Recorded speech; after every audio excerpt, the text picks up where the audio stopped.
What's up everybody, Super Rick's fan here for another car review. This is of course the 2012 Mazda Mazdaspeed3. Many thanks to Harrison Auto Sales for hooking me up with this car to review for you guys today. So about the Mazdaspeed3, well, this is a car that a lot of you have been requesting for me to review. And you know, it's good because it's a car that's very comparable to other stuff I've been reviewing, like the WRX and even the Mini and things like that. You know, the Ford Focus ST, there's a whole bunch of competitive cars in this segment. Volkswagen GTI is another one. So I'm curious as to see, you know, what sets the Mazdaspeed3 apart from the rest. I mean, this actually has more power than you know, the GTI and even the Focus ST. It's right up there with the WRX, but this is front-wheel drive. So putting all that power through the front wheels instead of all-wheel drive, obviously, it's going to be interesting to see. And this thing is a monster too, 280 foot-pounds of torque. So I mean, this car should be very interesting to drive. But as far as the exterior goes, I think it looks really good. You know, some people, it's either love it or hate it kind of thing. It's a very happy front end, has a huge grin on its face, and looks like a clown or something with how large that grin is. Very Mazda though, all their cars seem to have that recently, and it looks really good. You know, I think that it's not aggressive, but that's kind of refreshing because every car these days looks so pissed off, and this one finally, you know, looks kind of friendly, even though it still has this hood scoop and stuff. I mean, it looks like a performance car, but I just, I like that it's a little bit happier. Back end is also very cool looking, a little more sleek and aggressive than the front actually, and I think just overall it's a really nice package the way they executed the hatchback design in this car. Right, so for the interior of this car, it's pretty nice. So, you know, first thing is sitting down in this car, it's very nice and snug seats. They're not quite as snug as the Evos, but they are much better than the WRX and things like that. They kind of remind me of the Focus ST seats. They're not quite as aggressive as that, but they are very nice and snug, especially I'm a thin guy and these seats still only give me a tiny bit of wiggle room. The one thing I don't like about these seats though is that the materials feel kind of cheap. I mean, you have leather on the bolsters here that, you know, feels nice, but this like red material in the middle here feels extremely cheap, and the cloth, I mean, it's just okay, you know, on the rest of the seat, but not the best materials. Next is the steering wheel, which is pretty nice. Has a really good 9-3 grip. It's leather wrapped, has the nice red stitching, and lots of buttons to control everything, but there's no 10 and 2 notches at all, and it's really nothing special. It's, you know, it works okay, but it's nothing to write home about. Gauges in this car are simple but clear. You know, talk on the left, you have the speedometer on the right. It has a nice little digital boost gauge in the middle, which I really like, and so that's cool to have. And then coming along to the center part of the dashboard here, you have a little screen here, similar to the stuff you see on the Honda Civic SIs, and now the 2015 WRX has these things where it's a small little color screen, and this car actually has the navigation and everything built into it as well. The navigation screen, things like that, it's not the best, a little bit slow to respond, but it also gives you some information as far as your average miles per gallon, things like that. And then you have your climate controls and this other little screen up there, and that's cool to you know, have all your information up high. And then coming along to the actual controls for the volume and tuning and things like that, everything is very hard plastic. The knobs though feel nice. I would say this is a little bit nicer than like the previous generation WRX, so the 2012, 2013 ones that I reviewed. This feels nicer, not by much though. Like I said, everything is very hard, cheap feeling plastic. The only thing I do like is, you know, the volume knob and things like that have a nice resistance, and this big tune knob, it's the perfect size to feel exactly like you're cracking into a safe. You just turn this little thing, and I don't know, it has some nice feeling. I just think it's really cool. I like it. There's a large tune button there. Makes it very easy to tune the radio too, by the way. Coming down to the climate controls down here, again, nice stuff. I mean, not super high quality, but we're in a Mazda, you know, not a Lexus or something, so I can take that. It's fine, you know, and has auto climate control, things like that. Pretty easy and simple to use. As far as storage space goes in this car, it's pretty good. You have map pockets here in the doors. You have also a bottle holder in the doors, and coming along to the center part here, you have a little cubby with a power outlet, and then you have this cover that feels extremely cheap. Covers the cup holders there, and then you have your center console here, which is nice. It has a little tray here that you can pull out and you know, put some shallow things in there, and then you have a nice deep cubby. It's one of the deepest I've seen actually. Has your auxiliary port there and another power outlet. No USB port unfortunately, but still pretty nice and deep. Backseat space in this car is pretty nice. There's no bolstering for the back seats whatsoever, so if you're doing some corner carving, tell your passengers back there to hang on because there's nothing that's going to hold them in place. And you have more of that cheap cloth back there as well. But I mean, it's a good seating position and there's plenty of room. I can fit back there easily, and it's a nice place to be. As far as cargo space goes in the back, it's pretty good. Obviously, being a hatchback, there's plenty of room. You can fold down the rear seats and have all kinds of space. But even with the rear seats up, it's pretty spacious. It's not very deep. It could be a little bit bigger. It's not the biggest out there, but it's not bad. One nice thing is for 2012, which is this model year car, in 2012 they made the Bose sound system standard. So that's nice. You don't have to pay extra for that. And it's nice to get a Bose sound system as standard in a little hot hatch. That's really cool. All right, so let's start up and go for a drive. This car just has this tiny little fob, and there's no key or anything, so you just leave this in your pocket. There's an engine start button here, and you just hold it and start it up. All right, so setting off in the 2012 Mazda Mazdaspeed 3. I'm on this bumpy park road, shows me kind of how this car handles big bumps and things like that. And it's definitely on the firmer side, but you expect that. This is, a hot hatch, and so this thing, it's going to have a stiffer suspension. But it's not bad, actually, I mean, it's soaking up these bumps okay. I mean, you feel every single one of them, but it's not too bad. I mean, the ride isn't too jarring or anything. Clutch take-up in this car is very interesting. That's another thing you notice right away.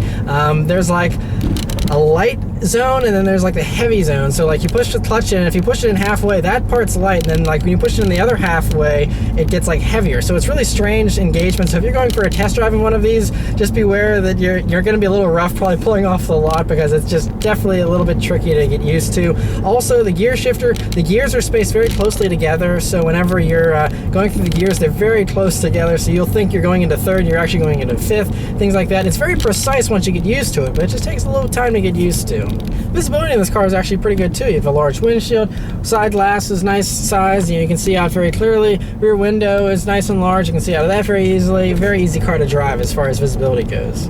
Alright, so let's turn onto this back road here and see how it does.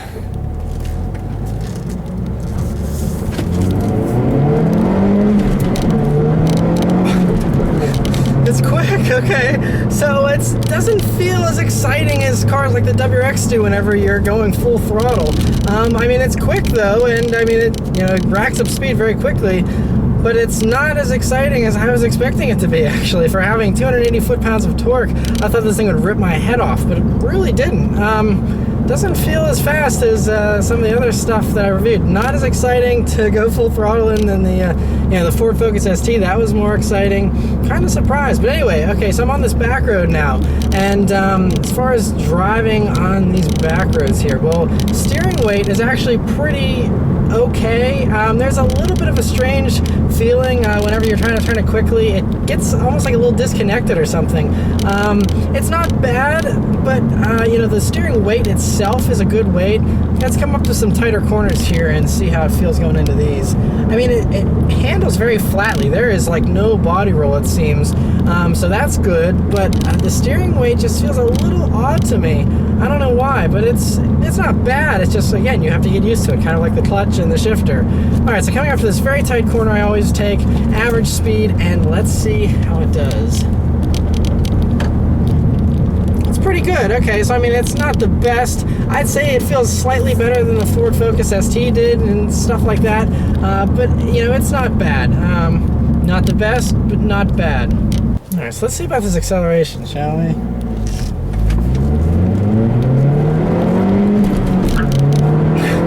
Little second gear chirp that time. Yeah, it's quick. I mean, that was getting up to speed very quickly, but just does not feel very exciting. I don't know why. And normally, I mean, I'll wear my emotions right on my face if it's exciting. I mean, it's still fun, but not as exciting as the ST, and the WRX for sure. I mean, I'm not trying not to be biased here. I know I'm a Super WRX fan, but the WRX is definitely way more exciting to go full throttle in than this is. The turbo comes on very progressively. There's no kick in your pants like there is in the WRX. So the power is more predictable. It's more linear in the way it gives you power, which is appreciated at times. But as far as street driving, starting from a red light, things like that, the WRX is definitely the more exciting car, I think. But I'm going to spend all afternoon driving this car around here, and I'll come back and give you some updated impressions.